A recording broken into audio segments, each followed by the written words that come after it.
Welcome to Jain Tutorials. It is Jain Tutorial online class for physics, chemistry, maths. Today we study about class 12th electromagnetic in physics पढ़ रहे हैं. Magnetic effect of electromagnetic physics में हम लोग magnetic effect of electric current पढ़ चुके हैं. Torque पढ़ा दिए, सोलेनॉइड पढ़ा लिए, टोरॉइड पढ़ लिए, सारा डेरिवेशन सब कर लीजिएगा. तो हम लोग स्टार्ट करने वाले हैं इलेक्ट्रोमैग्नेटिक इंडक्शन EMI. छोटा चैप्टर है और कौन कौन सा टॉपिक पढ़ना है हम लोग पहले ही डिस्कस कर लेंगे. मैग्नेटिक फ्लक्स के बारे में पढ़ेंगे, EMI को पढ़ेंगे.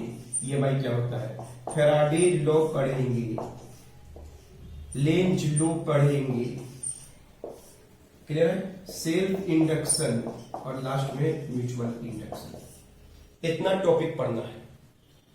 Magnetic flux, electromagnetic induction, Faraday law, Lenz law, self induction और म्यूचुअल इंडक्शन. जब टॉपिक पढ़ेंगे तो फुल फॉर्म लिखेंगे. ये टॉपिक्स हम लोग इस चैप्टर में पढ़ना है. तो चलिए, बहुत इजी लगने वाला है क्योंकि इलेक्ट्रिक फ्लक्स जो पढ़ चुका है तो उसको मैग्नेटिक फ्लक्स समझने में कोई दिक्कत नहीं होगा. मैग्नेटिक फ्लक्स, इसको भी फाई लिखते हैं, मैग्नेटिक के चलते फाई भी लिखा होता है कोई बुक में. तो आज का टॉपिक हो मैग्नेटिक फ्लक्स. क्या होता है मैग्नेटिक फ्लक्स? तो देखिए, कोई भी मैग्नेटिक फील्ड में लाइंस होते हैं. ठीक है, ये क्या है, magnetic lines of forces. North से साउथ की तरफ ऐसे जा रहा है, मैग्नेटिक लाइंस है. क्लियर है. उसमें बस एक बॉडी को रख दीजिए, एक बॉडी को रख दीजिए जो उससे परपेंडिकुलरली लाइन पास करेगा. जितना नंबर ऑफ लाइंस पास करेगा ज्यादा इलेक्ट्रिक फील्ड में इलेक्ट्रिक फ्लक्स बोलते हैं.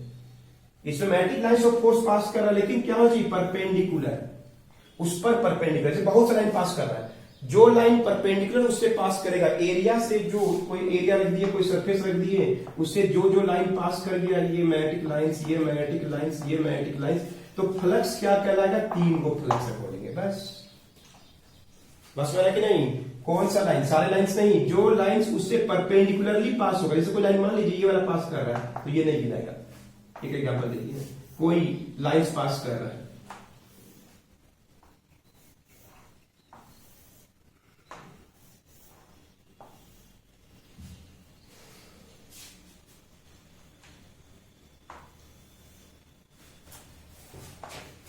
एक सरफेस एरिया में मैग्नेटिक फील्ड में रख दिए मैग्नेटिक लाइंस ऑफ फोर्स, जैसे इलेक्ट्रिक लाइंस फोर्स होता है, पास होता है. जो उससे परपेंडिकुलर लाइन पास करेगा. जैसे एग्जांपल ये है, जैसे कोई एरिया है, लाइंस आ रहा है, ये लाइन नहीं होगा, ये लाइन भी नहीं होगा, ये लाइन भी नहीं होगा. जो उससे परपेंडिकुलर लाइन पास करेगा. क्लियर है. मैग्नेटिक लाइंस ऑफ फोर्स का डायरेक्शन एरिया पर परपेंडिकुलर डायरेक्शन में जो पास करेगा, वही लाइंस को हम लोग मैग्नेटिक फ्लक्स बोलते हैं. वही लाइंस को मैग्नेटिक फ्लक्स बोलते हैं. Those lines which will pass through the surface area held in the magnetic field is called magnetic flux. जैसे इलेक्ट्रिक लाइंस ऑफ फोर्स पास करता था, यहां पे भी गिनिए, जैसे इसमें गिनिए 1 2 3 4, ये काउंट नहीं होगा. क्लियर है. जो ये भी नहीं काउंट होगा, जो उसे क्रॉस करेगा. तो फाई कितना हो गया इसमें बोलेंगे, मैग्नेटिक फ्लक्स कितना हो गया, गिन लीजिए. 1 का गिन पाते तो 4 होते.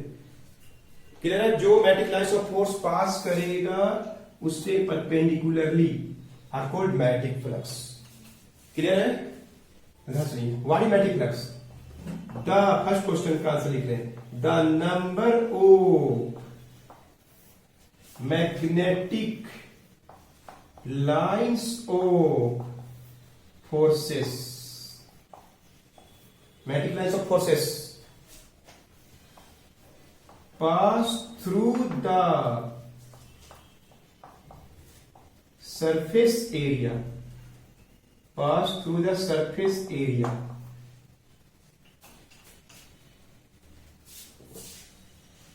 क्या बोल रहे हैं? The number of magnetic lines of forces pass through the surface area A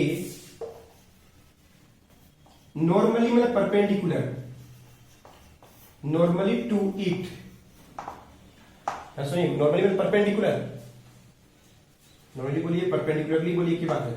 the number of magnetic lines of forces pass through the surface area normally to it in a इसमें मैग्नेटिक फील्ड इज कोल्ड, क्या बोलते हैं हम लोग, magnetic flux बोलते हैं, IP.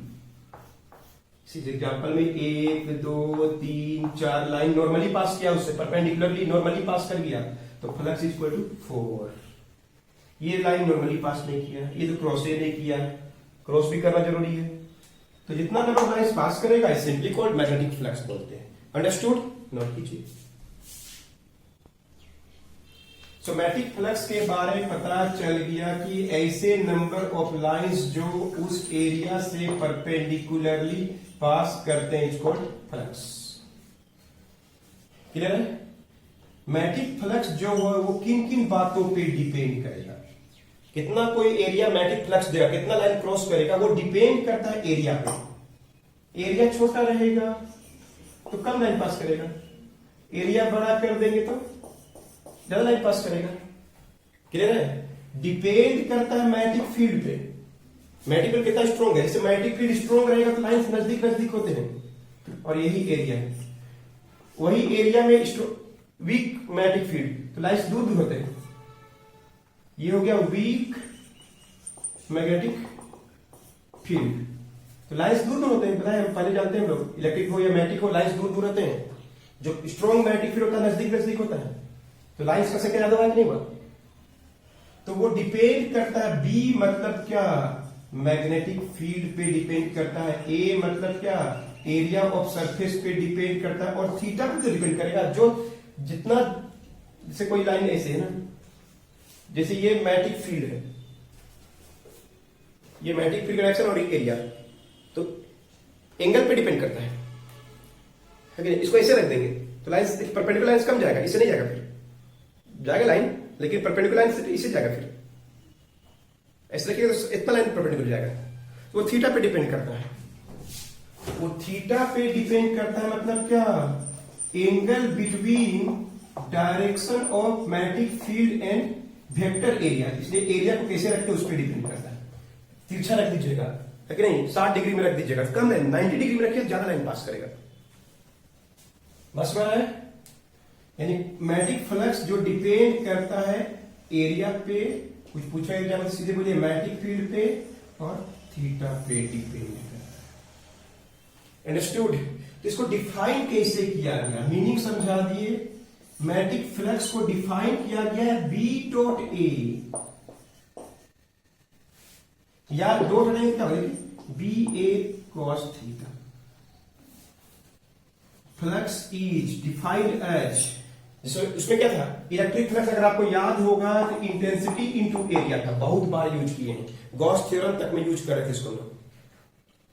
इसमें B dot ए, उसमें ई डॉट ए।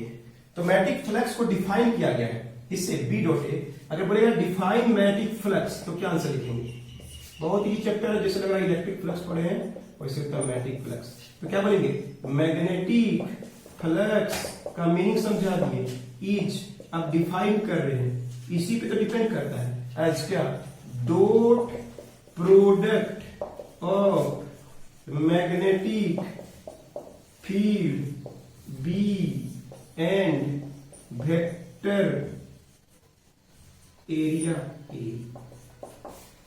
डॉट को हटाते कॉस लिखते हैं, है कि नहीं, जैसे मैग्नेटिक फील्ड डायरेक्शन इधर की ओर है और एरिया इधर रखा हुआ है, तो ए को याद है, सॉरी बी को इधर घुमाएंगे तो बी बी नहीं रहेगा, क्या हो जाएगा, B cos theta, area into इधर है। तो तरीके से यहां नहीं पढ़ना आपको, किस पे डिपेंड करता है, एरिया पे, मैग्नेटिक फील्ड पे, angle between direction of magnetic field and vector area पे। फ्लक्स डिपेंड करता है ए बी और थीटा पे, तो बी डॉट ए होता है, बी ए कॉस थीटा होता है। तो अगर डिफाइन करने आएगा तो ये आंसर है, magnetic flux is defined as a dot product magnetic field B and vector area A. Understood? सब बात को लिख लीजिए। So magnetic flux is defined as B dot A बोलिए, और अगर मैग्नीट्यूड निकालना है तो बी ए क्या बोल दीजिए, डॉट लेंगे तो कॉस थीटा लिखते हैं, डॉट पर पढ़ चुके हैं, मैग्नेटिक फ्लक्स 5b या 5 लिख सकते हैं।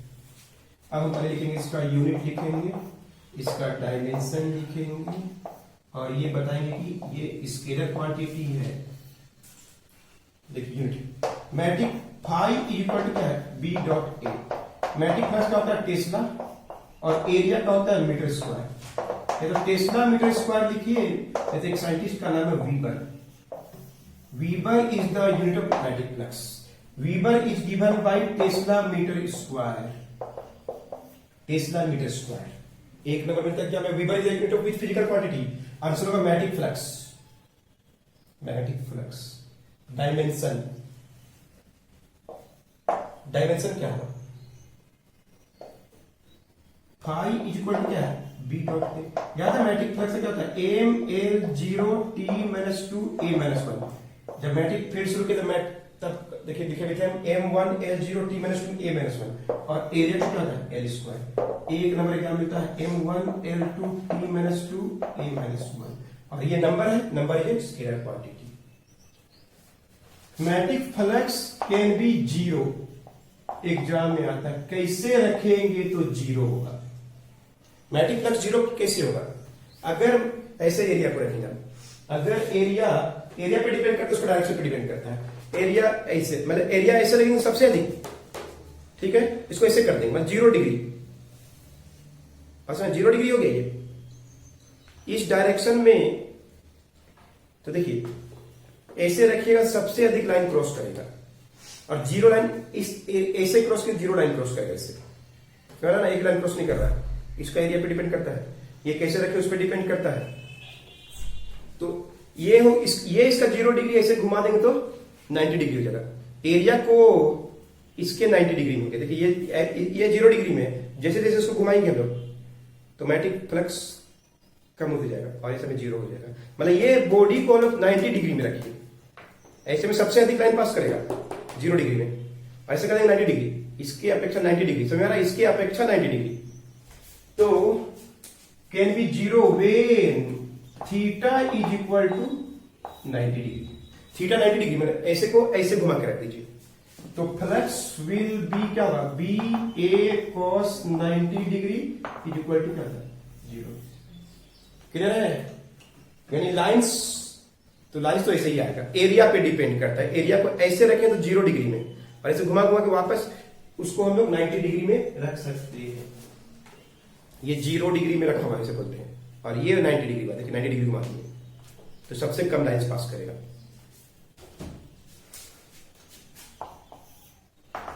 Phi is maximum, theta is equal to 0 degree. 0 degree में एरिया को रखें बी के साथ, तो फाई इज क्या होगा, मैक्सिमम बी ए कॉस क्या होगा, 0 डिग्री। मैक्सिमम फ्लक्स होता है बी ए और मिनिमम फ्लक्स होता है बी 0। कब होता है, जब लाइन ऐसे रखी और ऐसे, तो लाइन क्रॉस नहीं करेगा, है कि नहीं। बुक को ऐसे रखेंगे हम लोग तो ज्यादा लाइन क्रॉस करेगा, है कि नहीं। जब उसका 0 डिग्री में पड़ेगा तब। अंडरस्टूड। यूनिट क्या होता है, वीबर। डायमेंशन होता है m1 l2 t minus 2 a minus 1। Note कर लीजिए।